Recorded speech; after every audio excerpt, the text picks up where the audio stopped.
I said stop myself, I'm not myself. Headed into anything, knowing that I got myself. And all my enemies wishing that I shot myself. Dead, on the bed, clothes covered in red. Stop myself, I'm not myself. Headed into anything, knowing that I got myself. And all my enemies wishing that I shot myself. Dead. Yeah, let's go. Yeah. All right. Shout out to Faceless Arts for that sick ass intro, Doug. Fuck yeah, dude. Gets me hyped up. I was over here recording it. Caught me lacking when the stream started. What is up, y'all? It is Mike and Nick. We're about to break down. We got the Nitro Pepsi. We're about to break down UFC Vegas 100. It is the 100th card at the Apex. We're about to go crazy. Nick dipped. He's about to come back. Yeah, so as you can see here, I'm dripped down in some Baltimore, but I'm repping the Redskins though. Behind that little backstory before Nick's back. Yeah, Redskins or Commanders, sorry. We got Marshawn Lattimore today. I'm big hyped. It got me amped up, full of energy to talk about this card. Me and Nick always have differing opinions on things, and I think this card's a banger. And we're about to get into it. Are we talking about our opinion on how we think about the card? Either way, regardless of the card, it's at the Apex. We're going to have fun breaking it down. We're going to go crazy. I'm about to pack us in. We're about to get live. We're about to get active. My boy's about to pack us in. I'm about to pack a bowl. We are literally live, so there is no rush from us. There is no push. If you are jumping on this bitch, we would love to answer some questions. Like, comment, share, subscribe, all that good stuff. God, if you haven't tried Pepsi Nitro Vanilla, you are fucking missing out, pal, because this shit slaps, okay? Fuck me.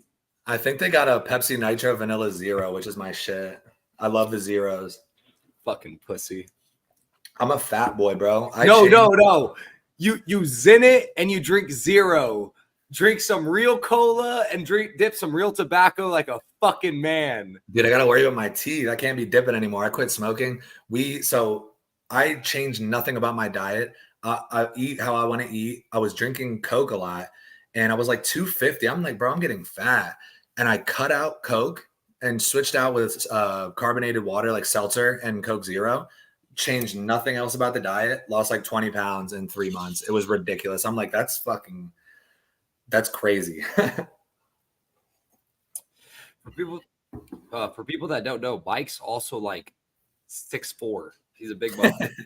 Yeah. I'm not 5'8", 250. That would go crazy. Got me covering up. Yeah, like when you break that down, 250, 6'4" isn't the fucking the end all be all that you probably think it is, Big Mike. Quite frankly, yeah, it's not too bad. We're gonna get back to it. But I'm excited, man. I'm feeling the energy is good in here right now. I'm feeling crazy. NFL trade deadline got me lit. We're about to break these fights down. My man got Marshawn Lattimore, so he's over here dancing to his own tune right here. The Commanders, let's put some respect on the Commanders' name, first of all. Killing it in the NFC East division, probably a game and a half away from truly wrapping it up. We all know the Giants still have a chance. The Eagles could go on a little bit of a run here, but the Cowboys, especially without Dak Prescott, may be in a bit of trouble, even though Cooper Rush is known to win some NFL games. Can we put some respect on my Cardinals, please? 3-game win streak. Appreciate the ass whooping you guys gave us to snap us into the mindset that we needed to be. For real. Only makes your win over us look more impressive. Number one in the NFC West, Bird Gang or no gang. I'm pretty hyped about the fucking football season. Big Phil. It's Combat Sports today's head honcho, the CEO, the creator, the owner, Big motherfucking Phil. Player, owner, coach, the GOAT, Philly Fresh. Also a fan of the Saints. Foo, what's up, baby? Let's go. Oh, man, you're going to have to change that photo right there of Mr. Orby. Yeah, that's going to have to be Mateus Rebecca now. Which, hilariously enough, called Mateus Rebecca on the pod, remember? Bet on Orby.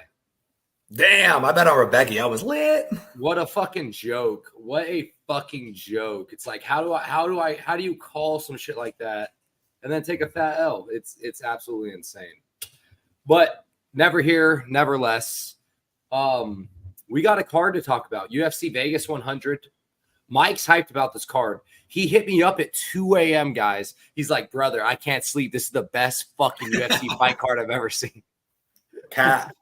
To be fair, that's me on every card. I don't give a fuck what card it is. We're getting lit. Now I have to put a swollen eye now. Yeah, you should do that. You should do. Hey, we got a like on Facebook. I love that. If you guys are in YouTube, I don't know about how you do it on Twitter besides a like and a retweet. Throw us on Twitter, Facebook, YouTube. If you have made your way here and are listening to this right now, throw us a like, man.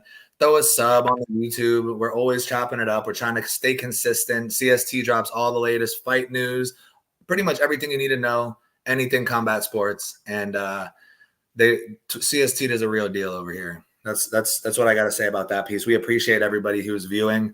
And I guess with that being said, we can start off the breakdown. No. There's one thing I have to go to real quick. There's one full real quick. Pavel Boyer from the YouTube comments. Pavel Boyer, I hope you're watching. I hope you're listening, or I hope you come back and watch and listen, because you, my friend, wanted me to read your comment out loud. I don't know if you even wanted me to read your comment out loud, but I'm going to fucking read your comment out loud. You said, remember my name. I called every fight and pick wrong. I think you meant to say right specifically, which is fine. But you came at me in comments. You said, I told you Renat was going to win. Brother, Renat didn't win that fucking fight. Everyone on planet Earth knows. Not a single person with a pair of eyes. Helen Keller scored that for Carlos Leal, brother. Okay? And yes, I was wrong on Shara. But how are you going to come at me about 2 fights, one being a robbery? Brody, I went 9 of 3 on my prediction last card. 9 of 3, including 4 ways, 4 methods of victory. Brother, cash yourself out, brother. Shout out to Pavel Boyer. Fuck you and your son. Yeah, bro. I'm traumatized about that, y'all. Baby. Bro, throwback. Every time I find woohoo gear, bro, I honestly snatch it, just because there's going to be a time and the place here in the next 10 to 15 years. This is damn near going to be retroactive gear right here. So, hell yeah. So, brother. With that being said, first rant of the day is over. Let's get into this card. First fight of the night. We got Melissa Dixon. Nick Foo, Paper Boy. I fucking love the food. All right, yo. We got females fighting at bantamweight. We got Melissa Dixon and Claudia Segula. Claudia Segula is 6'1". She's 6'1". Melissa Dixon is also 6'1". We don't have too much information on Segula. Melissa Dixon's 5'6" with a 68-inch reach. This one, you know, Segula's hot, so I'm inclined to want to pick her, but we haven't really seen much from her, and her wins they're not anything crazy. Melissa Dixon has a little bit more experience in the UFC. Obviously, she's fighting a person who's making their debut.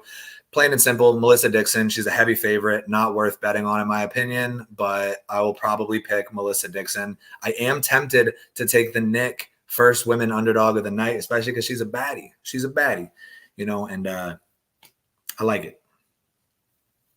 Oh, sick. So on to the first fight of the night. We have a Trayshawn Gore versus Antonio Tricoli. Mine says Melissa Dixon as the first fight. So on to the first fight of the night. We have Trayshawn Gore versus Antonio Tricoli. Let's go. Even though I always love a Nick Theory play. Just saying. Trayshawn Gore, man. I love him because I have a special moment in my heart about watching the Ultimate Fighter season with him and always asking myself, why is this fool always crying? And there's just something about an emotional fighter that I always have loved and always have appreciated. I think Antonio Tricoli is fucking horrendous. I don't think he trains. Literally, when you watch his fight, it just seems like he's there for 2.5 minutes and then he mentally checks out. Did a good job pulling a thick woman in Mackenzie Dern, but that's about all I can say with him. I think Trayshawn Gore is going to come out here guns blazing. I think he's going to be the sharper striker. I think he's going to be sound enough to be the defensive grapple, because I don't know if Tricoli has any offensive wrestling for Trayshawn Gore, and it's just really the jiu-jitsu game that he has to worry about. So I'm going to go Trayshawn Gore. I'm going to go Trayshawn Gore by finish. I feel pretty confident about Trayshawn Gore here. He's taking some time off. I like when young fighters take time off. He went through, even though he's only 4-2 in his Ultimate record, he went through the Ultimate Fighter, which gives him a little bit more experience than people give him credit for too specifically. So I like Trayshawn Gore. I think getting him at a minus 185 line is kind of a gift. He should be anywhere around some minus 300 to 400 here. Antonio Tricoli is fucking garbage. I'm not saying Trayshawn Gore is the best fighter on planet Earth, but I think he's far better than Tricoli, better striker. I don't think Tricoli gets this fight to the ground. Give me Trayshawn Gore. Give me Trayshawn Gore all day, and give me Trayshawn Gore via Gore violence. So I like him by finish here. Yeah. And also, too, the Cody Brundage fight, I rewatched that because it was pretty quick.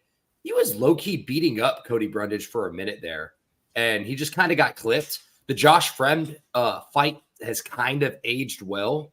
Fucking Goose, what up, Goose? Hell yeah. My boy Goose, I ain't seen you in a hot minute. I hope you're doing well, brother. Boy from fucking Glendale. Man, what my boy Goose. Hell yeah. Good to see you, dog. So yeah, I like Trayshawn Gore. Again, I think a minus 185 line here is going to be a gift. When you get him inside the distance, it's going to be probably a plus 200. Trayshawn Gore inside the distance at plus 200 is going to be something I really like. At least that's where I believe it's going to be lined around. What you thinking? Shout out. Where's Shorty at? Shout out Krishna. We locked in. TJ, what's up, champs? El Chivo. We appreciate the love, y'all. Thank you for hopping in the comments. Heard my little bro. Phil is the CEO. Phil is the GOAT.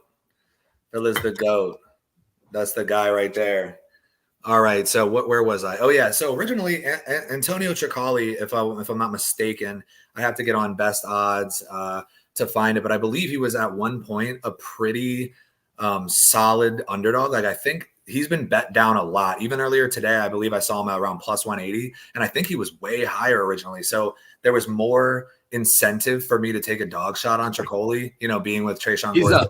According to DraftKings, is a plus 154 right now. Yeah, which I would love if public money came in on him, because it already is. That's what I was saying. I'm saying continuing so to where we can get an even line on Trayshawn Gore by come fight time. At least me.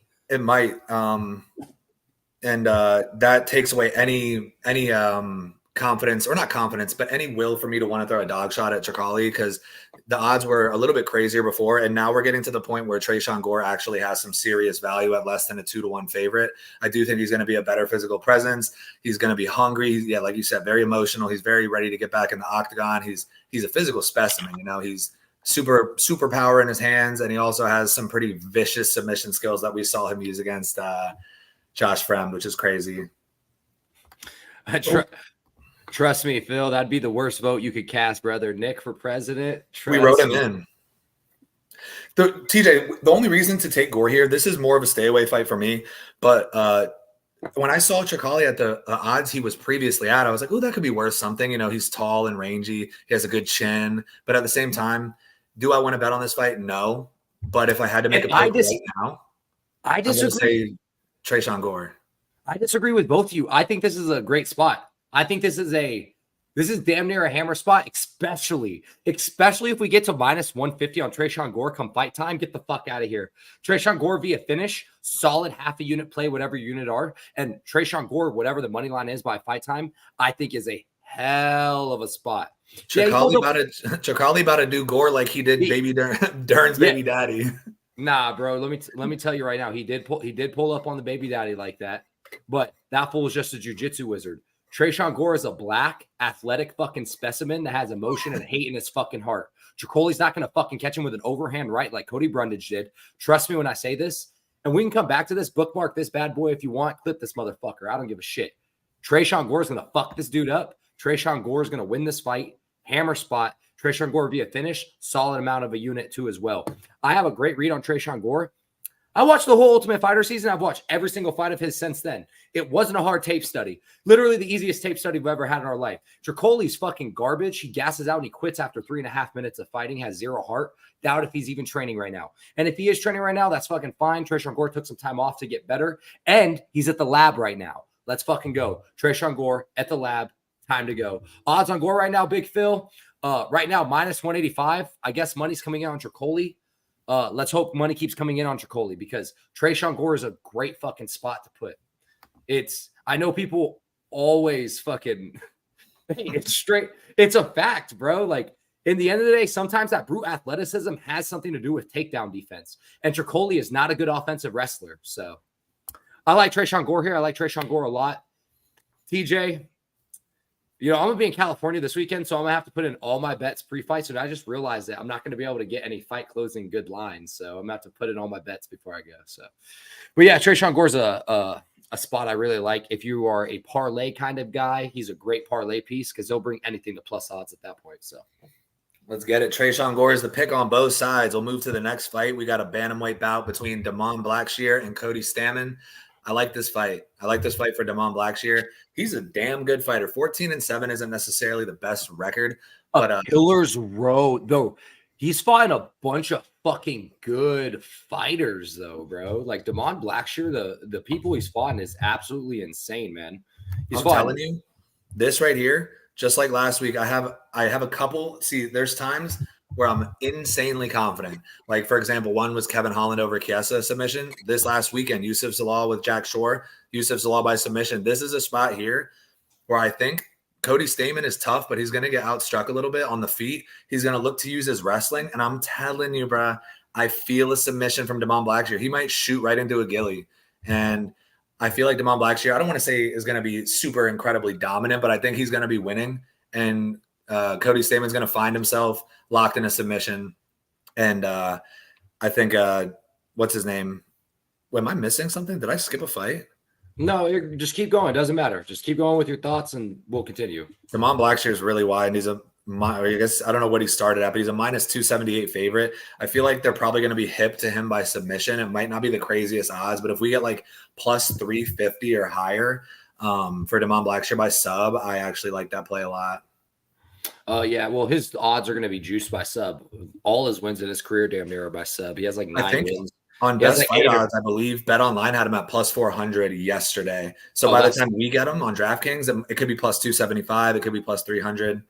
But Cody Stamann, super tough. The only thing that makes me worried about the Damon Blackshear Cody Stamann fight is they eke it out because Cody Stamann does have good cardio. He doesn't have he has good counter boxing. He doesn't have good forward pressure boxing because he doesn't go forward and he doesn't throw combinations, but he is good at sitting back and countering. I think the line's wide. It makes me want to stay completely away from it. The only way I would take it is playing the Mike special in this week is Damon Shear by submission, especially if you get it at more than 3-1 odds. More to 3-1 odds, that's absolutely worth the solid of a unit play. $25 to $50, depending on how much you're playing on it. If you're getting it plus 300, bro, you're pretty hyped about $25 on a plus 300 play. So I would take the Mike special or I wouldn't touch this fight because the fight is far too wide for me. Cody Stamann used to have some height after he beat Tom. I don't even know how to pronounce that name. That's a tough one, bro. DeCunoy. I'm gonna sound like a super casual. I don't remember that fucking fight at all. Cody Stamann's good though. I think he's great. I just think Cody Stamann's also ran through a killer's row. I mean, but like, who's his best wins? Fucking Brian fucking Caraway, like aged ass Eddie fucking Wineland. Dude lost to the youngest Sandra Andrade. Like, I don't know, bro. I think maybe the line isn't that wide. Maybe the line isn't that wide because when you look, I think under 3-1, until I think Damon Blackshear, in my opinion, is playable up until it gets past minus 300. Like minus 278, solid parlay piece for me. I really think this is a get right spot for him against a guy who doesn't necessarily present a finishing threat. So, like I said, Cody Stamann isn't the biggest finishing threat. We just saw Damon Blackshear get knocked out very quickly. You know, it is what it is. But in his fight before that, he went toe-to-toe with Mario Batista on short notice in a fight that I think that he won. And Mario Batista is kind of like, he's not similar to Cody Stamann, but he is like a cardio freak, and he does apply a lot of pressure in a similar way. Not in a similar way, but pressure, cardio, low finishing upside. I think Damon Blackshear is going to be able to do what he wants on the ground in this fight, as well as on the feet. I think he's a squash match. Yeah, so I think we've already spent too much time on this fight, bro. So I agree with you. Damon Blackshear by really whatever he wants. You've talked me into it, dead ass. You've talked me into that, and I agree 1,000% now. Let's go. We got the next fight, though. The fight we skipped was Cortavius Ramius. Can't believe I got that. Versus Gaston Bolanos. See, it's easy to say names that are fucking American or Key and Peelish. You know, let's just say it like it is. That's the fucking bro. That's that midget that got fucking. This fight's at 135. God, I swear he's small, bro. I remember when he got knocked out by Roman Tavares. No, Cortavius isn't that small. He's 5'3", dude. Bro, I swear he looked not very big against Roman Tavares. Roman Tavares is someone I respect. So losing to Roman Tavares, I don't think there's really anything wrong with that, quite frankly. Jordan Lugo and Jordan Lugo has incredible grappling, and he went to a split decision with him. Gaston Bolanos, man, everyone talks about his kickboxing hype, and Gaston is a badass and bad as fuck. Gaston's wife is badass and bad as fuck. Okay, I was like, okay, Phil, fan of Gaston over here. Gaston's striking is a little bit overhyped to me. I like Marcus McGee. He's very pressure forward, but he's not the crispest, most technical striker, and he kind of just had his way with Gaston. I don't know. This fight's the first fade fight to me. The first fight that I don't really have any sort of read on, and I want to stay far away from this because I think the line is wide. It was plus 210 earlier in the week, and now it's plus 170. Makes me want to stay away from the dog shot too as well. So I'm gonna let you give your read on it because I don't have one on it. Yeah, I'm not willing. Just based on how we saw, I think Ramon Tavares would beat Gaston Bolanos, but with ease too. Yeah, exactly. I think Roman Tavares would make quick work of him. You know who Roman Tavares reminds me of, by the way? Who? Shane Burgos. I feel like he's better than Shane Burgos is cool, but his whole switch up to whatever. Shane Burgos blew me towards the end of his career. Even in the PFL, he just tried to. What does that have to do with my point, though? Is that not? No, I agree. Comparison, like prime Shane Burgos, Burgos when he was striking. Yeah, you're over here like fuck Shane Burgos, dog. Dude, he blows me, dude. Shane Burgos really blew me with that fight against Charles Jourdain right before he got cut. That shit was bullshit. Either way, Cortavius Romeus, I don't necessarily trust this chin. Gaston Bolanos is a good striker. Overrated or not, he's probably a more technically sound striker than Cortavius. Although Cortavius could have a power advantage, it's hard to say. He has crazy kicks. This is a spot too. Bolanos isn't great on the ground, and Cortavius Romeus is pretty slick with his jiu-jitsu. I feel like this could be another spot. I'm not going to play the money line here, but I do think that depending on the odds, if the odds are juicy enough, then Cortavius by submission could be a decent straight shot. If you're looking for, like, if it's plus 500 for a sub, easy. I'm taking that all day. Yeah. But I'm not going to bet a money line. The odds aren't worth it. I'm actually going to be disciplined and stay away from this fight. Let's jump through some comments first. The Foo says hi, Phil. So hi, Phil from the Foo. Nick looks like he should be in Peaky Blinders. Get him on. Get a flat cap. Brody. Cortavius is garbage from our boy TJ. I agree. That's why I stay away from this fight. And the odds aren't juicy enough for Gaston to want to take it. Niklo, hell yeah, dude. What's up, fool? Fuck yeah, dude. Beyond Peaky Blinders. Bro, I don't know, man. I'm not a great actor. It's not my thing. Also not British. Armbar McGee, also not British. I could have been born in Britain. I'm wide enough, no doubt about that. I don't think I smell enough, and I think my teeth are too straight. But I don't know outside of that. All I know is this next fight is nerve-wracking for me. We got a welterweight bout between the hometown boy Matthew Semmelsberger and Charlie Radke, Chuck Buffalo. Bro, I am nervous about this fight. One thing that I will say, obviously, you probably know where my pick's going. I do think this is a winnable fight for Matthew Semmelsberger. I am nervous about it, especially because he's the hometown guy. We went to the same high school. I always thought he was like, I remember back in the day, we'd be like 13 years old. He's 2 years older than us. We would see him in the hallway and be like, that's the most fucking badass dude I've ever seen. And he was a savage, man, on the football field. In his senior yearbook, when we had our senior quotes for sports, Matt Semmelsberger, they said, why do you like football? He said, I like to hurt people. And he was a dog in football. He wrestled as well. He wasn't super technically sound on the wrestling front, but he was a freak athlete. He also in high school wrestled at 205. So he's down to 170. Obviously, he fights at welterweight. Chuck Buffalo, if I'm not mistaken, has fought at lightweight, and he's a bit shorter. He's 5'8". Semmelsberger's 6'1". Semi the Jedi has a 3-inch reach advantage as well. Matt Semi, if I'm Matt, I'm working on my takedown defense in preparation for this fight. I feel like if he has the strength advantage and he's been working on his takedown defense, he will have the option or possibility to keep this fight on the feet. And I think in terms of power, Semi has more pop on his shot. I know Charlie Radke he's strong. He's a freak athlete in his own respect. He's just a smaller guy here. I do think there's not a big chance. I think there's a chance that Radke can get him down and keep him there and potentially look for a sub. I know he has slick jiu-jitsu, but Matt Semi has the nuclear option. He has 10 knockdowns and 10 UFC fights, and I'm going to ride with the hometown boy regardless this weekend. You already know how we come, and I'm nervous for the boy, but let's go, Matt Semi. Here's my thing on Chuck Buffalo. Chuck Buffalo, I don't want to call him chinny because Prates slaps, right? Buffalo has good jiu-jitsu, good top pressure, and good control. And Matt Semmelsberger is in that same camp as Kevin Holland to me. You know where I'm going with this camp right here. All the tools in the world to be great, but what does he do? What does he lack, I should say? What's the one thing that he lacks? Fight IQ. In the end of the day, he lacks fight IQ. Because he'll give away rounds getting taken down and staying on his back when he has all the athleticism to get up, right? He has the piston of the fucking nuclear option, but he doesn't throw it or he doesn't set it up, right? Here are the issues that you have. Someone like Chuck Buffalo, I think, can expose those gaps, push you against the fence, someone you don't like to be against the fence. And I think Chuck Buffalo is someone that can get this fight to the mat in the last 2 to 3 minutes of the rounds and steal the rounds. Give me Chuck Buffalo by decision.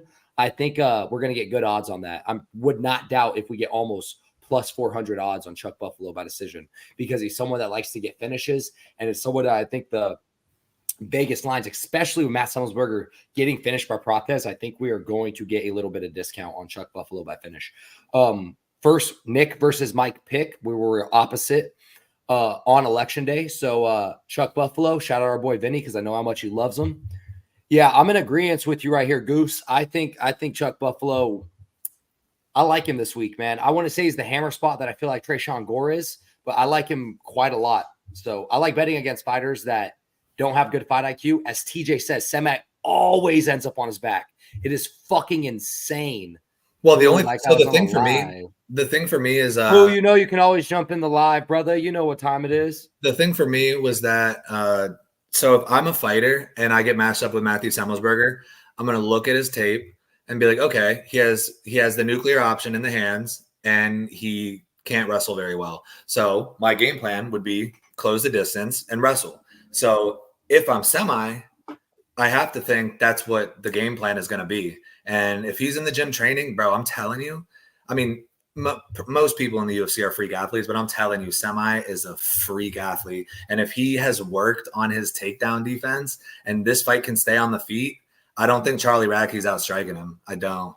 He has a straight down the pipe that has power.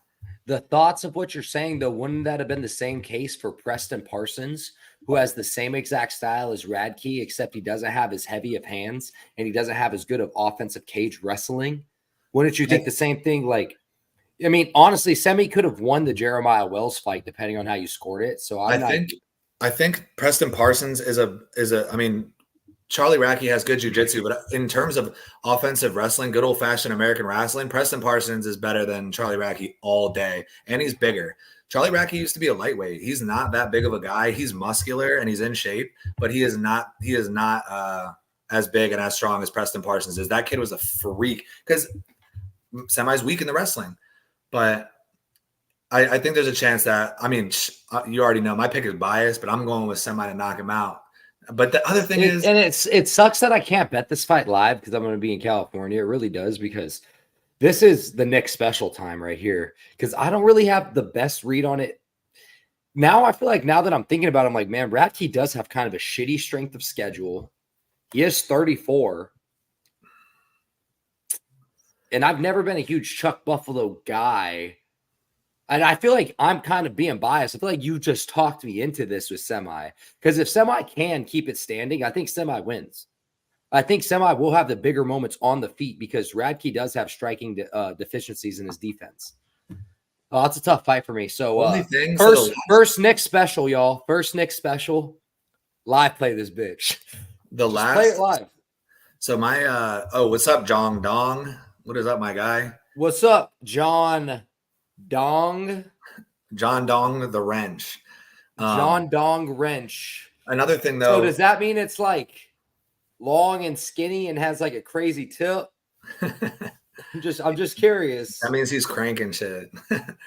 Nah, but the God last damn. thing I'll say in the semi fight, Charlie Radke, before he got to the UFC, was known as a grappler, and since he's got to the UFC, all he wants to do is strike. But after what happened with Carlos Prates, I think he's going to go back to his roots, and it's up to Semmelsberger whether or not he's going to be able to stop the takedown, and that's what it really comes down to me. So I'm rooting for the hometown boy, and I know Vinny better be rooting for him too.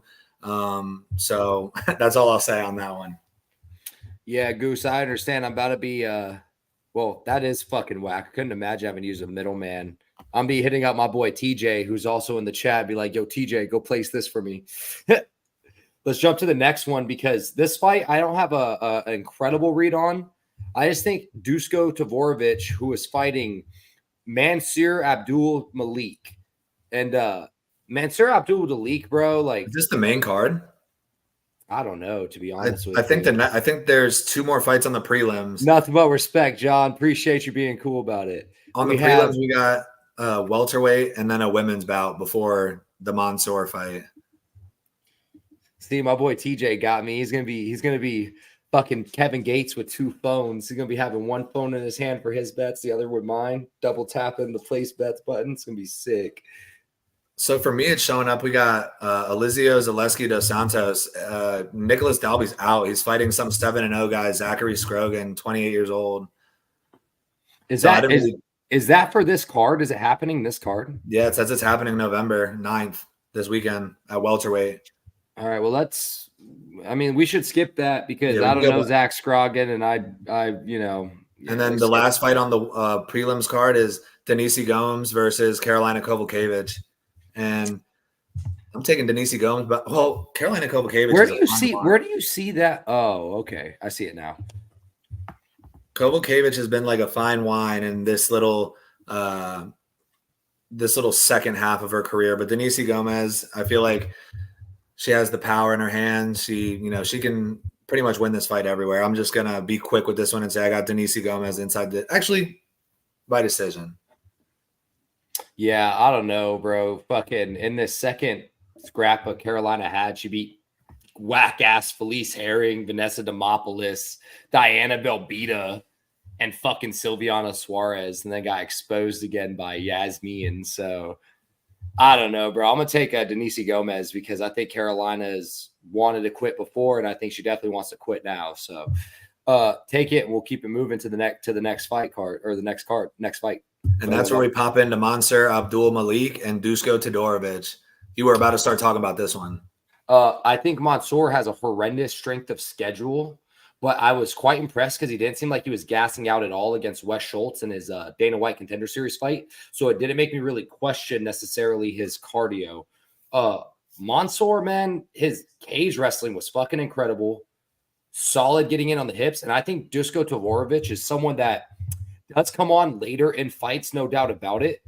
But he's just, I don't know, bro. He also suffers from like beating guys that suck. DeQuan Townsend, Makai Patolo, and Jordan Wright is like the worst UFC wins you could fucking have, dude. Like Chris Leroy Duncan, he lost on a freak injury.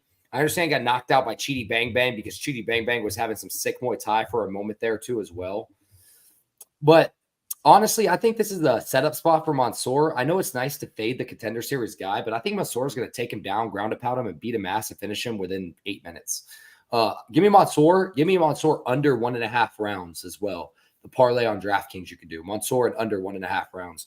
I'm going to go with see the odds on the money line is for this one here. Pretty confident in Mansour in this one because this cardio against Wes Schultz looked damn good. Didn't seem like he was gassing at all. And if he has 3 rounds of cardio, this guy's going to be a problem regardless of his strength of schedule. He's young. He has holy shit, minus 355. Jesus fuck. Yeah, the only way to play this is Mansour via inside distance or under 1.5.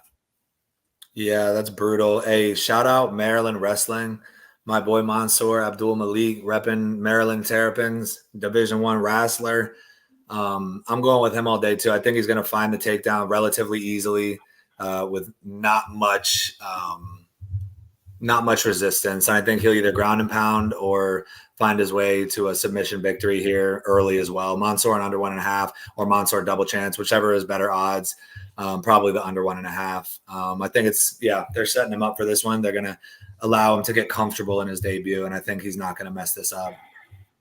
Yeah, I agree. Let's move on to the next one because this is the female fight I'm super excited for, and I have a pretty strong read on too as well. Let's go. Sweet. We have a Jillian Robertson here versus Luana Pinheiro. Give me Julian Robertson by sub. Julian Robertson's been putting females in multiple submission positions, multiple fights in a row. She's finally going to let it click here. Watching her grappling fight against Rose Namajunas, she was fucking dominant.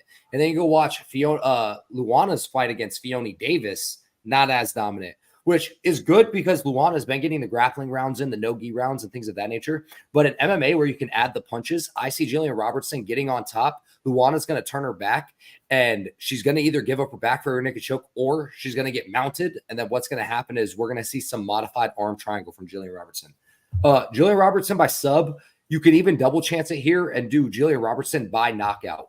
I wouldn't take the inside the distance prop because the inside the distance prop is probably going to be around minus 150, plus 150, which isn't going to be great. Jillian Robertson by knockout, though, is probably going to be around plus 700. Jillian Robertson by submission is probably going to be around plus 250, 300. You can hedge either one which way. And if you don't see Jillian Robertson getting the finish in round 1 and she looks kind of gassed, maybe look to take Juliana live. I like Julia. I know I fucked up the name. We're not talking about that. I like Robertson a lot here by finish. I like Robertson a lot by submission specifically. So, yeah, I agree. I mean, she has the most submissions in the division. She has 9. That's a shit ton. She only has 14 wins, 9 of which are in the UFC coming by submission. She's been in the UFC for a long time. She's young. Luana Pinheiro is a pretty decent striker, I guess. I thought she lost to Michelle Watterson.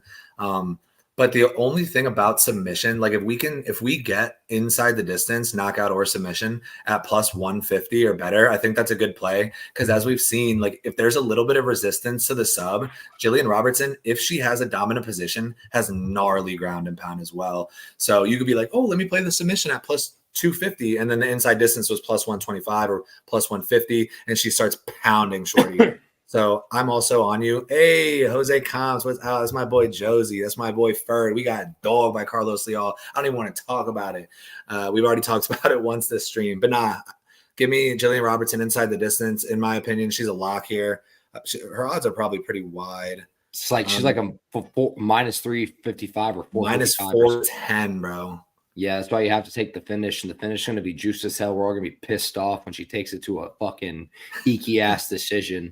Facts, bro. So the next fight, though, Gerald Meerschaert versus Rainier de Ridder. Gerald Meerschaert, did he sign a fucking deal with the devil? Or maybe he hit up God. God said, hey, Brody, when you're on planet Earth, you're going to fight all the toughest newcomers the UFC has to offer, but I'm giving you eternal glory when you get up here. And he said, yes, sir. Some of these fools are going to gas out, and you're going to win some of these by sub.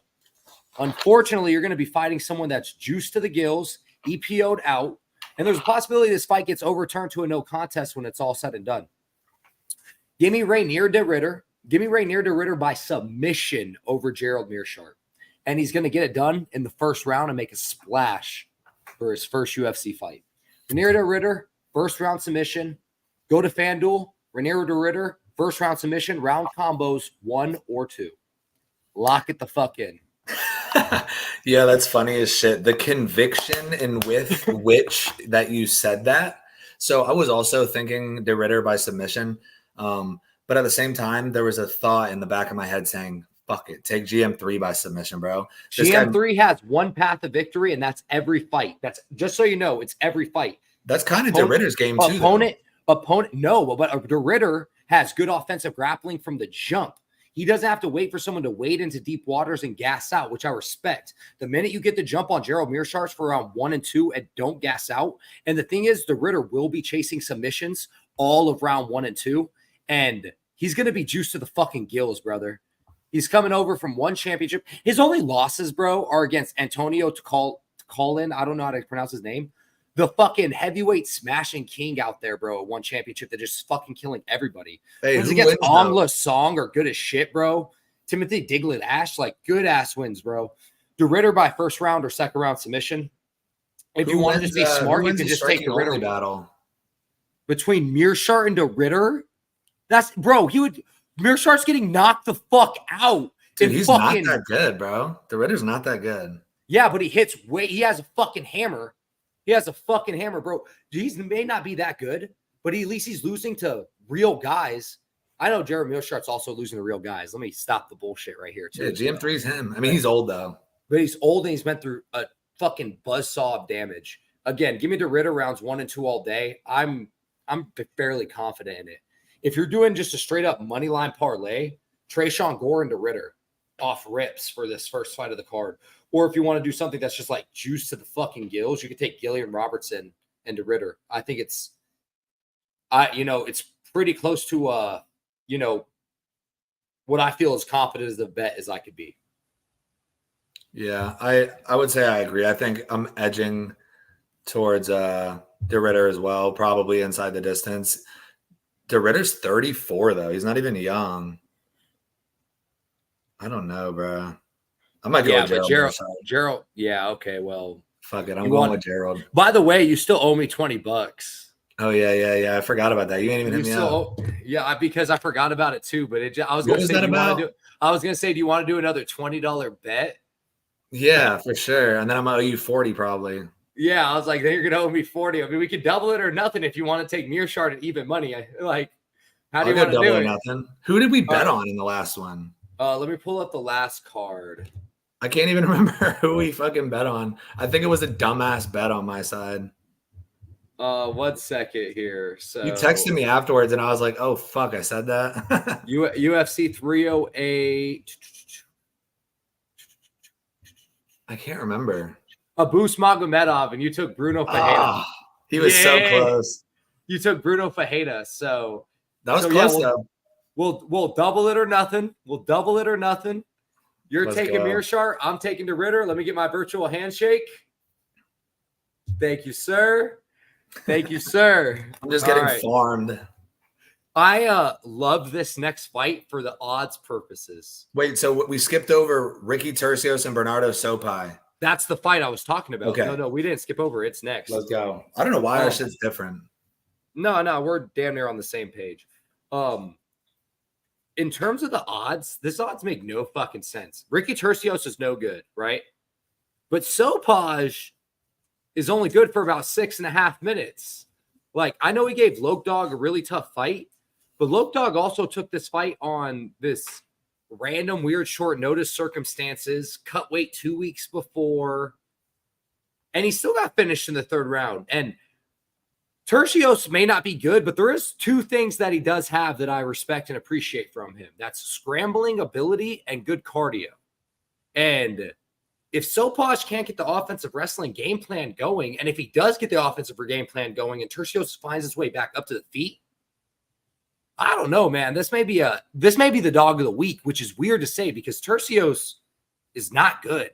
But Sopaj on no fucking planet against no opponent in the UFC should be a minus 340 favorite ever. Sometimes it comes down to a Nick play at this point, and you have to play the number.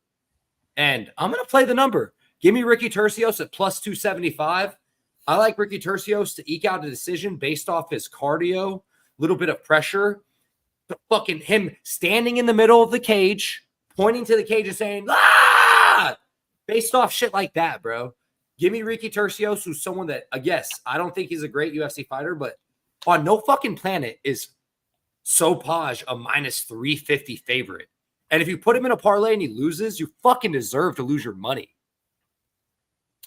Yeah, I think Ricky Tercios is tough, man. And he's actually pretty scrambly. So, who's to say? That's the thing, is that there's 2 things we can guarantee out of Ricky Tercios. He will scramble and he will have cardio for 3 rounds.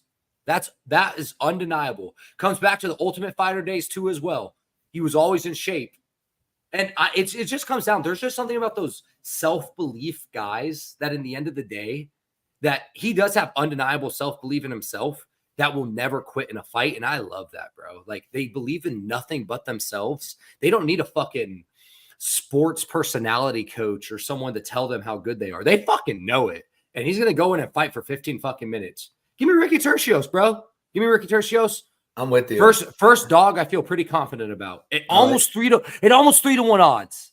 I would love for the dog snipe to happen for Ricky Tercios. I'm a big fan, man. His fight with Brady Heastan for the Ultimate Fighter finale was sick. And look how good fucking Brady is, dude. Exactly. I don't think Sopaj is Brady Heastan's level. Brady's unbreakable too.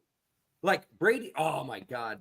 Fuck no, Sopaj isn't on his level. Sorry, bro. I'm keep getting hyped about this one. This was just my favorite dog of the week, so I'm getting. No, I love, dude.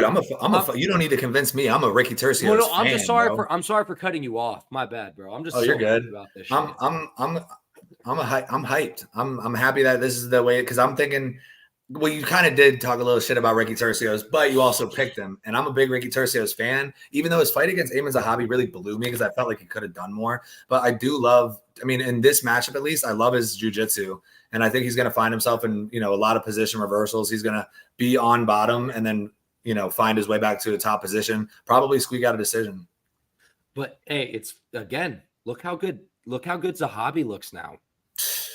Bro. Dude, like, these are things that we have to take into context, right? Like he's losing to guys who turn out to be, dude. I almost picked. Bro, strength of schedule means something in MMA. I don't care what anyone says. In MMA, strength of schedule means something. If you don't have a chin deficiency, strength of schedule means so much, absolutely so much. When you look at someone that's like, oh, bro, Damon Blackshear's a good example of this. For example, this week, 14-7.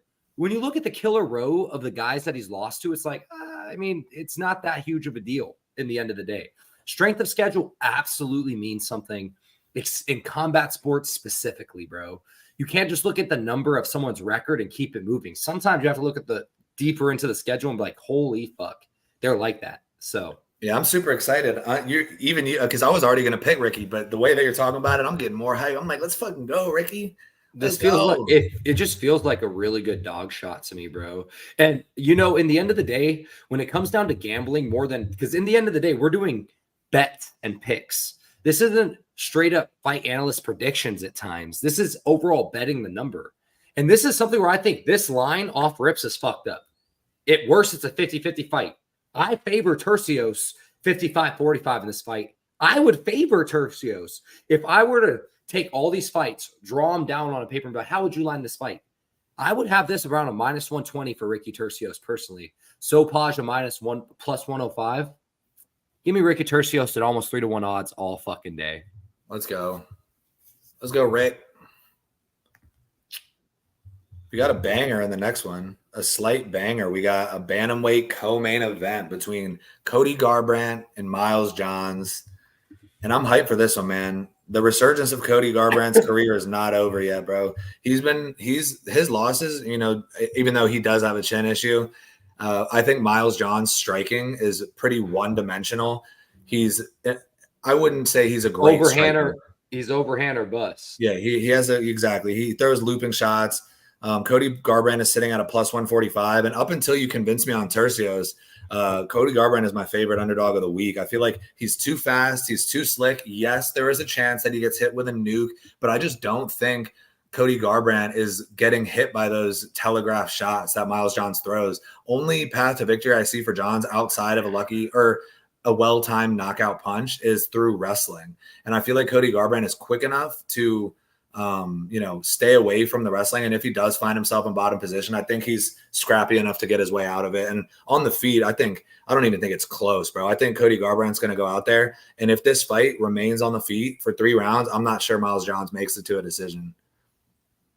I agree with everything you said, except for the literal last act of what you said. The decision. I think this fight could go to decision, but I think when it's said and done, the line's not going to make sense. I think at worst, the thing is Cody Garbrandt's chinning. He can always get chinned, but the guys is getting chinned by him going dumb against. All right, the DJ Dillashaw chinnings ones are old and said for.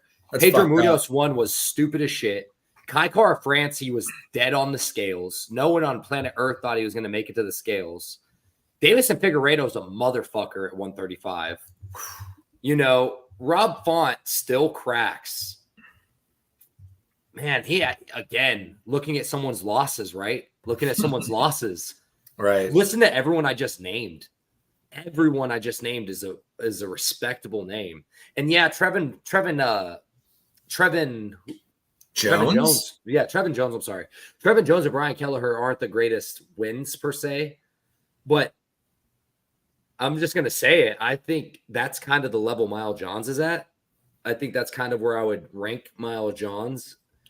Mile Johns has that nuclear option, but like Douglas Da Silva Andrade, fucking Cody Gibson, pretty good win, I guess you can say, but I don't know, man. If Mario Bautista was able to weigh his work around, I think Cody Garbrandt has sharp enough feet and striking to work his way around Miles John. I think everything you said was on point.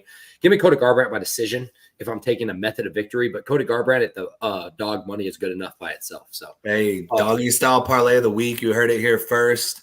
Ricky Tercios and Cody Garbrandt. Cody Garbrandt. That's go crazy. That's low key a super banger, honestly. By the way, one last thing I want to bring up before I saw Carolina Kovalevich is a plus 400 underdog to DC Gomes. Fuck that. I changed my picks off rips purely based off the money aspect. Give me the 4-1 dog on the veteran. Fuck that. Give me 4-1 dog on the veteran. Josie in the chat. Let's Josie, fucking get it. I just put the parlay in. Ricky Tercios and Cody Garbrandt, doggy style parlay, plus 818. The 818 parlay. That's juice, bro. 25 wins you 230. Hey, we better lock that shit in, huh? Yes, sir. Let's go. Right now. I like that shit, bro. All right. Now, this main event odds make zero fucking sense to me. 0, 0, 0. This is going to be in my heart, I think everything says Neil Magny gets chinned, right? Everything says that. Plus 550 on the veteran Neil Magny against a cigarette smoker in a 5-round fight. Let me repeat that for you guys. Cardio Neil Magny plus 550. 5-round fight. Plus 550. We're halfway to 10-1 odds. What the fuck am I missing here? Again, guys, when it comes down to betting, you have to look at value, right? What? If Magny can somehow, some way cage push for a few rounds, somehow, some way survive getting chinned, how do you not play the number? How on God's green earth do you not play the number? I know Magny is suspect to get chinned. I know. We've seen it before. What are we talking about here? And the fact that TJ, by the way, everyone, Timothy Norolowski, TJ, in this chat, is the biggest fighting nerd's fucking nerd on planet Earth.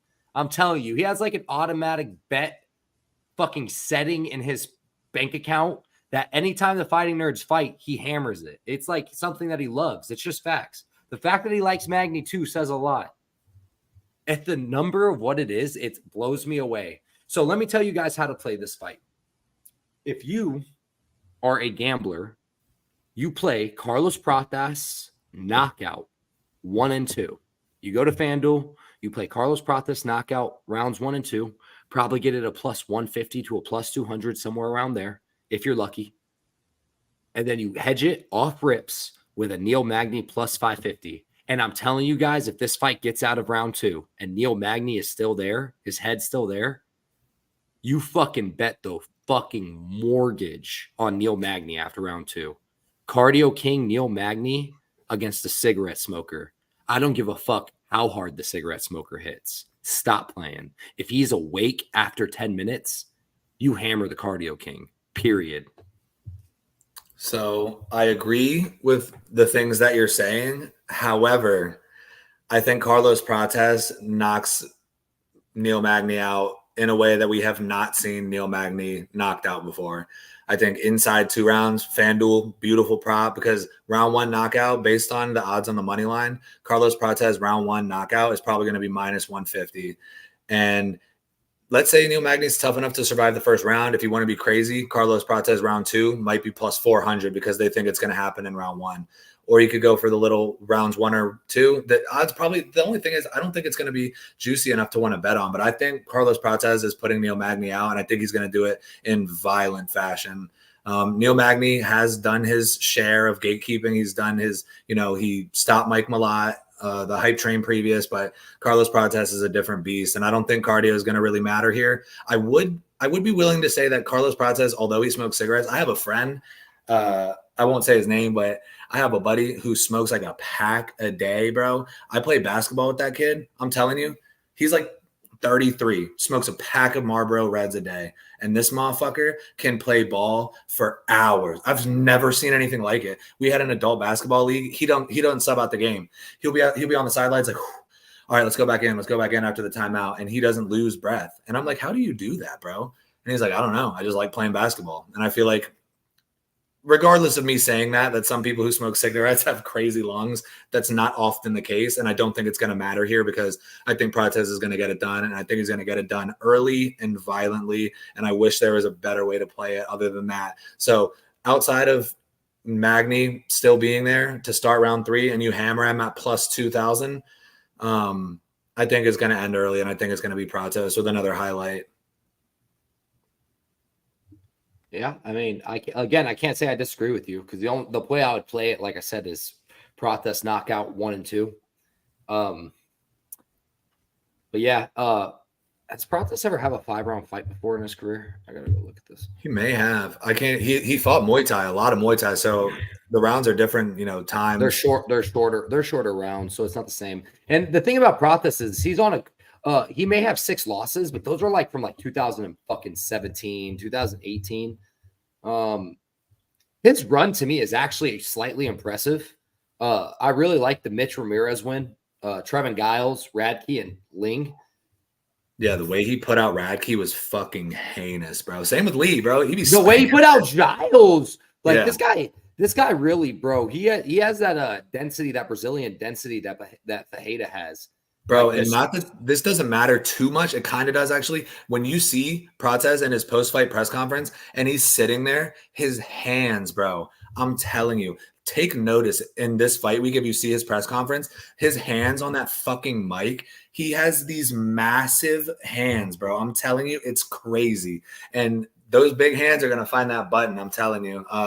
But Prates, he's patient too. So let's say, he's talked about this as well. Like Carlos Prates, if he hurts Neil Magny, and let's say Neil Magny drops into guard or finds himself against the fence, Prates is patient and he'll wait. He won't chase you. He knows you're hurt. He says, okay, I hurt him and he went to the ground. I'm gonna wait until he gets back up because I'm patient. I don't want to find myself in a scramble where he could potentially have time to recover and reverse position. I'm just gonna wait and let him get back up and get right back to where I started.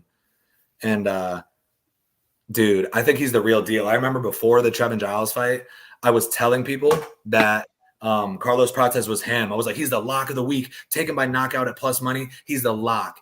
And after round 1, I had like 4 people texting my phone like, bro, I thought he was supposed to be good. I was like, I don't know.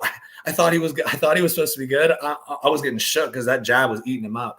And little did he know he's just downloading. And then he knocked him. Yeah, that shit was crazy, man.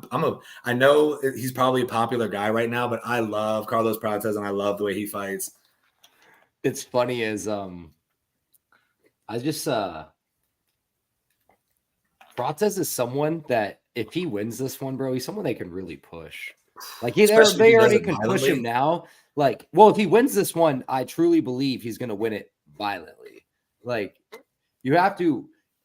Again, taking the fight the way it is, bro. You have to take Prates rounds 1 and 2 knockout, and you take Neil Magny just the dog money because almost 6-1 odds is fucking insane, bro. By the way, my phone just got me a random Twitter notification. I go look at it, and it says it's from you. It says I saw a bet that would make Nick physically angry. Oh my fucking god! You fuck. Who would do? If you're one of those 25 leg parlay for plus 100, fuck yourself. Oh my God. Could you Bro, imagine? that shit's crazy. Everyone keeps making a big deal about Magny never losing back to back. And everyone knows that knows me. I love betting trends. Trend betting is awesome. It's fun. But Prates, man, he just has that detonator option in the end of the day. It's like we were talking about Taporia Max, right? What I was saying. It's hard to go 25 minutes with someone like that. It's hard, undeniably. Ilia Taporia's best chance of losing, in my opinion, is a 3-round fight. A 5-round fight, it's hard to go with someone with that literally can put your fucking lights out. And Prates may have some of the heaviest hands in the division. He has good placement and precision too. The way he throws, and especially, dude, that fight with Charlie Radke, after he caught him with a body shot with the left hand, he looked at him and he widened his eyes and he pointed right back at his liver, and that's when he went up and fucking kneed him into oblivion. I am excited to watch Carlos Prates fight. And I'm telling you, bro, wait, when you see him holding the mic at the press conference, look at those big fucking stone hands. I wasn't like going out of my way or anything. I was just watching his press conference. He's a cool, funny guy. He's like, I wasn't going out of my way or anything to look at his beautiful. I was just admiring his big manly hands while I'm wearing my fucking camo hat. Nah, but I think Carlos Prates is the real deal. And after this fight, I'm going to his Instagram to go look at his hands now. That motherfucker's is big, bro. No diddy. But Carlos Prates, let's say, hopefully he's a handsome dude, bro. Yeah, low key. And he's funny, bro. He's a marketable guy and he can speak English very well. If he wins this fight, he's gonna be a guy that they can push. Nah, real shit, bro. This fool has ginormous fucking hands, bro. There's a video you can go find on his Instagram. This first clip is him touching someone's face and it's taking someone's like whole face over. It's fucking insane, bro. But he has his accuracy, bro. Because against Giles in round 1, I was like, wow, I guess. Does that boy have veneers? You think he has veneers or you think he just has super nice teeth, bro? He could have veneers. He has look at that motherfucker's teeth, bro. It's hard to say. You would look at those teeth, G. Them bitches is nice. Nice as hell, bro. Those are veneers for sure. But he getting fresh.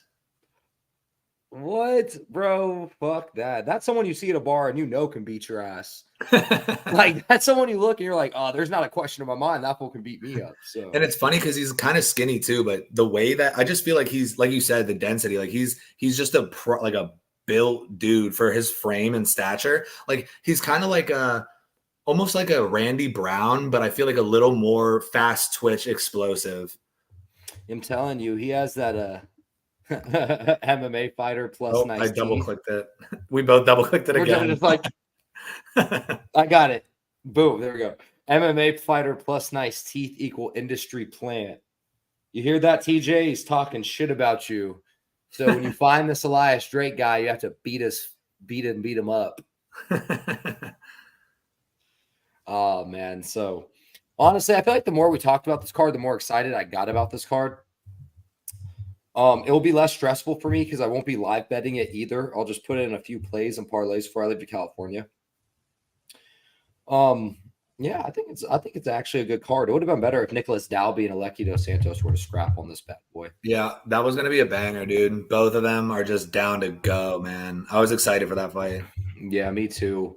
UFC 309 will be pretty decent too to talk about, but God, what an underwhelming ass pay-per-view card that is. I know, dude. AJ at MMA Experts he did a video where he does a whole breakdown where he goes through every pay-per-view of the year, and he is not a big fan of what they've done for UFC 309. Bro, I mean, look at the fucking card. You have Grandpa versus Grandpa and Jones versus Stipe. You have Oliveira versus Chandler 2, which isn't a competitive fight, in my opinion. You have Karine Silva versus Araujo on the main event. What the fuck? Paul Craig versus Bo Nickel, which is a setup fight for Bo Nickel. You have Chris Weidman versus Eric Anders. You have Azamat versus Nikita Krylov. which That's is a good actually, which is a, yeah, I know we're both like, it's actually a pretty good fight. James John Top versus Hoofy. Fun fight, not a fight. pay-per-view. Ooh. Not a Hey. fight. Not a fight not a fight really worth crying home about. But McGee Yontop has a chin though, so we might get to see you know what's Hoofy funny? put You could put this fight is a shit sandwich. Like the bread is shit because it's just a little bit of slab of meat. Because listen to what these 3 good ass fights are in between. You have Jonathan Martinez, Marcus McGee, Hoofy Lontop, Nikita Krylov versus Azamat. Good ass fights, right? So you have a nice little slab of some prosciutto right there. But then it's the top end, which I already named, garbage. And it's sandwiched between Damon Jackson, Jim Miller, Mickey Gall, Raheem Bahimaj, the battle of 2 cans. Oben Elliott versus Basel Hafez. It's going to be an Oben Elliott murdering. David Onama, Lucas Almeida, the guys of short notice they want to lose. Veronica Hardy versus Eduardo Mora. Don't know about it. And then Johanta Diaz versus Marcin Tybura on short notice. One thing about this card, though, that I will say, one thing about this card is obviously. Fuck no, Stipe doesn't win. TJ, we don't care. John Jones is handpicking the easiest heavyweight fight he could have handpicked. We don't care too much about this damn Stipe Jones fight. But the one good takeaway from this card is that after UFC 309, the heavyweight title picture is open. So let's say Jones wins, they both retire in the octagon, or Jones makes the decision that he wants to stay, which ultimately means Tom Aspinall and Jones happens. Or like I said, they both retire, and then we set up Tom Aspinall potentially against Poatan or whoever the fuck else to unify the belt and have an actual active defending lineal heavyweight champ. So I'm excited that we can finally move along this heavyweight title picture after November 16th or whenever the fuck it is. If, in my personal opinion, if John Jones is smart, what John Jones should do is if he wins this fight, I was going to say something really dark and morbid, so I'm going to stop myself there. So so let me get back to my actual thoughts. John Jones should call out Alex Pereira because that is the most winnable fight. And if you want to win back over the fans, there's not a person on planet Earth. People may be bitching about Tom Aspinall. If you go in and beat Stipe Miocic, especially by finish, like I think you're going to do, I think you go and call out Alex Pereira for him to come up and fight for your heavyweight title. That is the smartest thing that you do. Because regardless how hard Pereira hits, that's a very winnable fight for John. The best fight IQ of planet Earth, someone that can wrestle and someone that will be no doubt stronger and bigger. As long as John doesn't play the feet on the game, I think John could end his career on 2 wins, big wins, Stipe and Poatan. And I already think he's the greatest fighter of all time. I don't need him to beat anyone else for me to consider that. He's done it time and time out, and he's done it through 3 generations. He didn't even have to fight at heavyweight once. He's at all. Yeah, he's not at all. And people it's never enough, bro. It's never enough for people.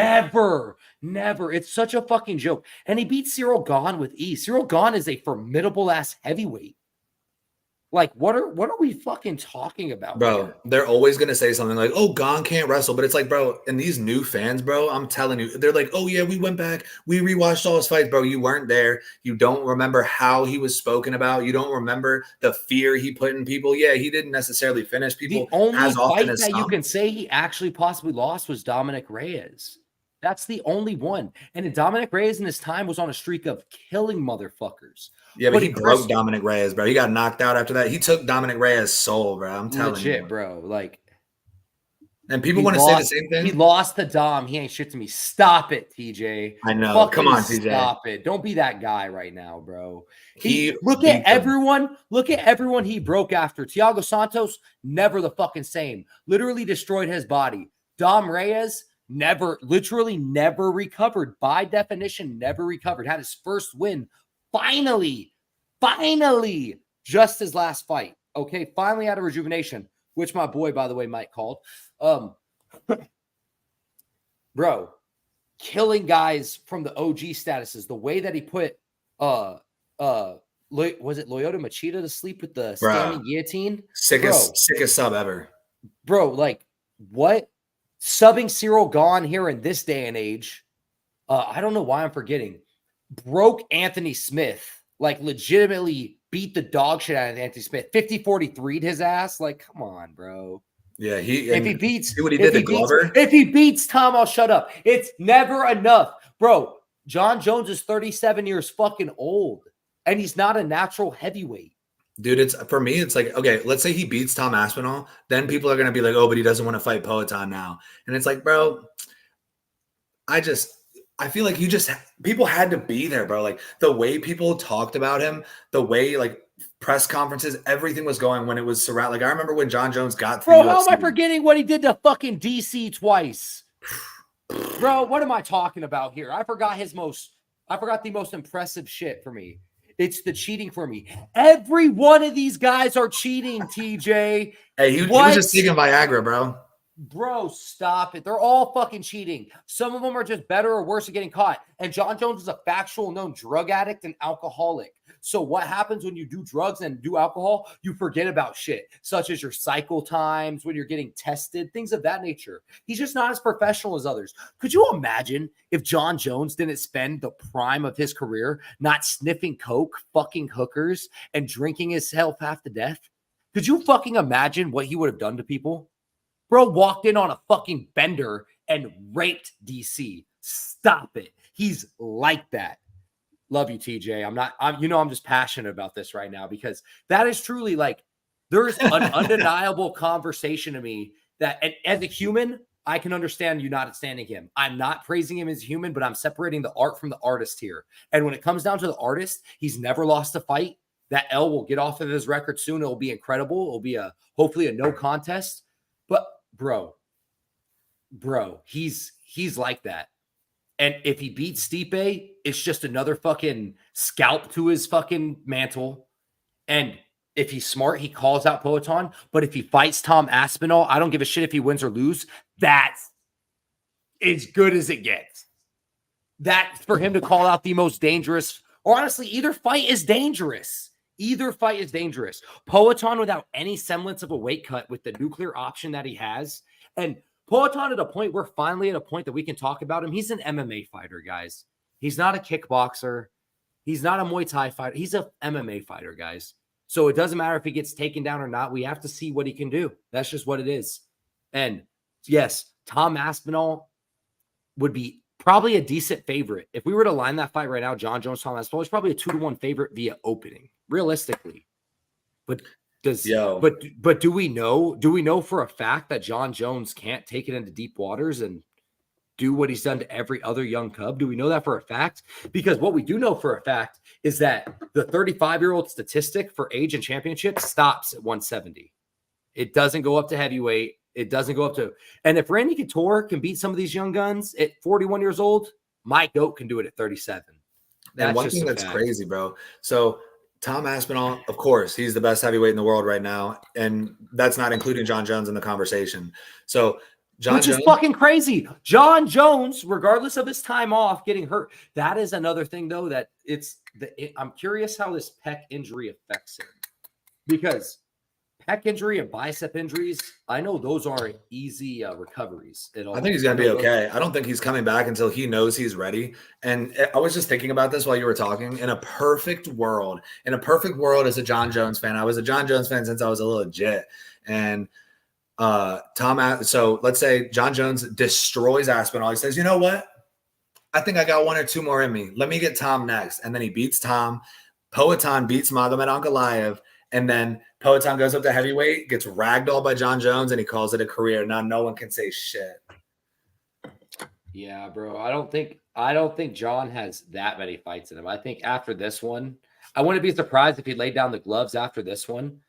But one more massive fight would be credible. What sells more, Tom Aspinall or Poatan? It's hard to say, man, because a lot of people have been wanting Tom Aspinall. I don't think it's hard to say at all. Well, Poatan's a bigger global phenomenon. It's not close. It's Poatan. It's not close. It's legit not close, by the way. Just so you know. That would be a discrepancy of a number. If there was, I'm telling you, that's I don't think that's close. I think Poatan versus John Jones, could be one of the biggest fights in UFC history. I really believe that. I agree. I think that could be like, and if the UFC is smart and they don't do the dumb shit and make a weak card under it, they make a finally like a UFC. Throw Conor on that card. Throw Conor on that card. Conor will never fight again in the UFC. Give He it might. up. No, he will not. Hey, No, but he the will only thing not. is about Peloton fighting John is that Conor- I will be sad because I love Peloton. Conor will never fight again. Let me repeat that for everyone. Give it up, motherfuckers. Dude, if he wants to fight BKFC, he's going to have to fight one more. Why would he want to fight BKFC? He says he wants to. I'm going to be sad, though. I'm going to be sad if Conor is Peloton on has more to get his coke. ass beat. Conor's on more coke than Oscar De La Hoya, brother. Conor will never fight again. Never. I know that's like so random to say, but it's that boy's career is donezo, my boy. That's it. And we all wanted to see the Gaethje versus Conor fight too. Everyone wanted to see that. By the way, y'all, so yeah, so do you have anything else you want to talk about before we get out of here? I'm just hyped. I'm hyped up for the card. I'm like I'm always hyped for some fights. I'm gonna hang out with the boys, watch hometown boy Matt Semi, pray for him. I hope he can get a dub here. Other than that, I'm super excited for the main. I'm excited for Prates. I'm excited for Semi. I feel like we got a couple sneaky underdogs that might be able to deliver, a couple sneaky subs. I'm excited. I'm excited for the card like I usually am, and I'm excited to talk more about it with you. Potentially do like a prop video on Thursday if you want to go through some good props. Oh, yeah. Can't, my friend. I am going, unfortunately, I will be gone for Thursday through Sunday in another state. But that's going to be a good time, though. I'll hold it down with the props. You can send me your Yes, favorite you ones. will. I'll send you my 3 favorite props. So you can just let people know what I think about them.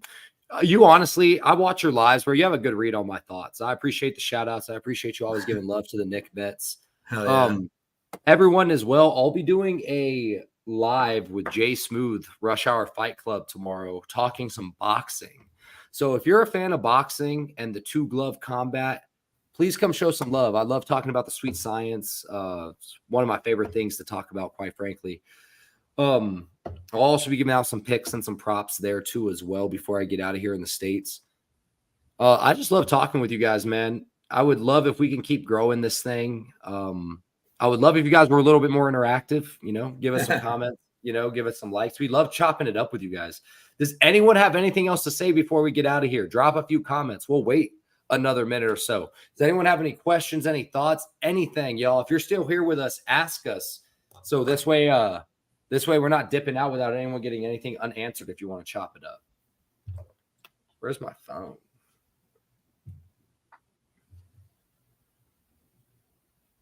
Yeah, bro, I'm excited. And I am, like you just said, we're excited to, grow the brand CST via Twitter. We're popping on Twitter. All the news that you'll ever need for combat sports, it's right there.